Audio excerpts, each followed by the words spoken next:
నమస్తే, ప్రజాభవన్లో ఉన్నాం. So election code తర్వాత ప్రజాభవన్ మొదలైంది. సో చాలా అప్లికేషన్స్ అయితే వస్తూ ఉన్నాయి. సో చాలామంది వాళ్ళ ప్రాబ్లమ్స్ చెప్పుకోవడానికి ఇక్కడికి వస్తూ ఉన్నారు. సో అడిగి తెలుసుకుందాం, అన్న ఏం ప్రాబ్లము, అసలు ఎందుకు ఇక్కడికి? అన్న మాది కల్వకుర్తి కాన్సెన్సీ, మాడుల మండలము, ఔరుపల్లి విలేజ్ మాది.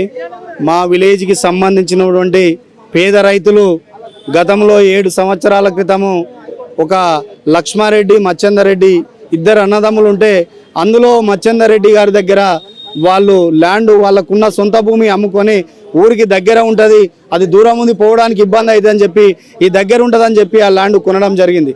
కొని 7 సంవత్సరాల సంది వాళ్ళ పొలంలో సాగు చేసుకుంటూ ఉన్నారు. వాళ్ళకు పేరు అయింది, రైతు బంధు పడుతూ ఉన్నది, వాళ్ళు కాస్తు చేస్తూ ఉన్నారు, వాళ్ళ పేరు మీదనే ఉన్నది. కానీ ఈ లక్ష్మారెడ్డి అనేటువంటి దుర్మార్గుడు ఇవాళ ఏం చేస్తున్నాడు అంటే, ఆ భూమి రోడ్డు మీద ఉంది, వాల్యూ ఎక్కువ ఉంటుందని చెప్పి లోపలికి అతని భూమి ఉంటే అది ఇచ్చి ల్యాండ్ గుంజుకోవడానికి ఆ పేద ప్రజలని మోసం చేసి వాళ్ళ మీద దౌర్జన్యం చేయడం జరుగుతూ ఉంది. గతంలో మా ఊరిలో చిన్న పెద్ద అందరం కలిసి మాట్లాడి మీకు ఒక టైం ఇస్తూ ఉన్నాం, ఇంకో 4 రోజులు గడువు ఇస్తూ ఉన్నాం, ఆ గడువు లోపల మీ అన్నదమ్ములు మాట్లాడుకొని వాళ్ళకి న్యాయం చేయాలని చెప్తే ఆ గడువు రాకముందుకే ఆ లక్ష్మారెడ్డి అనే వ్యక్తిను హైదరాబాద్కి వెళ్ళి రౌడీలో వాళ్ళ పిల్లనంపి వాళ్ళు జొన్న పంట వేసుకుంటే ఆ పంటను ధ్వంసం చేసి వాళ్ళని చంపడానికి, తొక్కియడానికి ట్రాక్టర్లతోటి ప్రయత్నం చేయడం జరిగింది.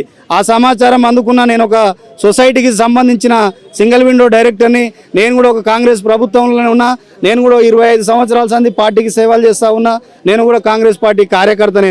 కానీ ఇలా కాంగ్రెస్ పార్టీ వచ్చింది, పేద ప్రజలకు న్యాయం జరుగుతుందని చెప్పి మేము ఎంతో సంతోషపడ్డాం.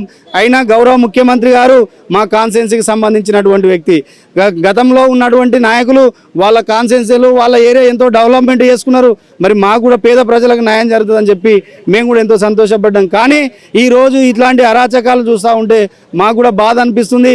పార్టీకి చెడు పేరు వస్తుంది, పార్టీకి అదవుతుందని చెప్పి మేము చాలా బాధపడతాం. పోలీస్ వ్యవస్థ ఉంది, పోలీస్ వ్యవస్థ కంప్లైంట్ చేశాం.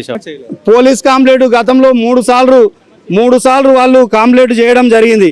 చేస్తే ఈ రోజు వరకు కూడా పోలీసు వాళ్ళు స్పందించడం లేదు. 3 సార్లు ఈ పేద ప్రజలు కంప్లైంట్ ఇస్తే కూడా వారు సిఐ స్పందించడం లేదు. ఒక గౌరవ శాసనసభ్యులు ఎమ్మెల్యే గారు కూడా ఫోన్ చేసి మందలియడం జరిగింది.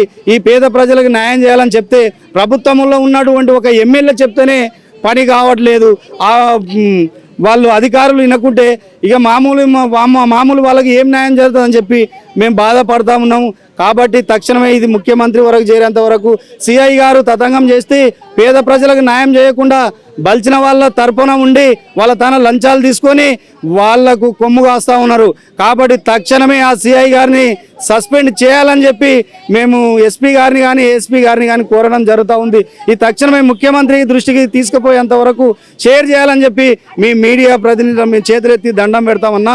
మీ ద్వారానే ఇట్లాంటి సమాచారం ముఖ్యమంత్రి వరకు తెలియదు, ముఖ్యమంత్రి గారికి కూడా ఇలాంటివి జరుగుతున్నామని, ఆయన కాన్స్టిట్యున్సీలో జరుగుతున్నామని తెలియదు. కాబట్టి మీ ద్వారా చేరితే మాకు న్యాయం జరుగుతుంది, మా పేద ప్రజలకు న్యాయం జరుగుతుంది. ఈ కాంగ్రెస్ పార్టీలో పేద ప్రజలకు న్యాయం జరగాలని కూడా మేము కోరుకుంటున్నాం అన్నా. సో పెద్ద ఎత్తున కాంగ్రెస్ పార్టీకి సంబంధించిన వ్యక్తులకే ఇట్లా అన్యాయం జరుగుతుంది. సో వీళ్ళకే అన్యాయం జరిగితే నార్మల్ ప్రజలకి ఎట్లా మరి ఉండబోతుంది? అసలు ఎమ్మెల్యే చెప్తే, ఆ ఉత్తమ్ కుమార్ రెడ్డి చెప్పినా కానీ ఆ సిఐ వినని పరిస్థితి మరి ఎందుకు ఇంత ఈ స్థితికి వచ్చిందనేది కూడా చాలా దయనీయకరం అని చెప్పుకోవచ్చు. సో ఇలాంటి వ్యక్తులకి, పేద ప్రజలకే అన్యాయం జరిగినప్పుడు సో ఉన్నతాధికారులు స్పందించాలి, వెంటనే డీజీపీ లెవెల్లో, డిఐజీ లెవెల్లో కానీ వీళ్ళందరూ స్పందించాలి, తక్షణమే చర్యలు తీసుకోవాలి. ఎందుకంటే ల్యాండ్కి సంబంధించిన ఇష్యూ కాబట్టి సో తొందరగా దీనికి సంబంధించిన ఏది ఉన్నా కానీ తక్షణమే చర్యలు తీసుకొని వీళ్ళకు బాధితులు ఎవరైతే ఉన్నారో ఆ బాధితులకు అందరికీ న్యాయం జరిగేలా చూడాలని చెప్పి, ఎందుకంటే అది రేవంత్ రెడ్డి అడ్డా కిందికి వస్తుంది కాబట్టి రేవంత్ రెడ్డి ప్రస్తుత జిల్లాలోనే ఇలాంటి ఘటనలు జరిగితే ఉన్న నలుమూలలో ఉన్న రాష్ట్రం మొత్తంలో జరగకుండా ఉండదని గ్యారంటీ ఇవ్వలేము. కాబట్టి ఇలాంటి ఏదైతే అవాంఛనీయ ఘటనలు ఉన్నాయో ఇవి జరగకుండా చూడాలని కూడా వీళ్ళు చెప్తా ఉన్నారు.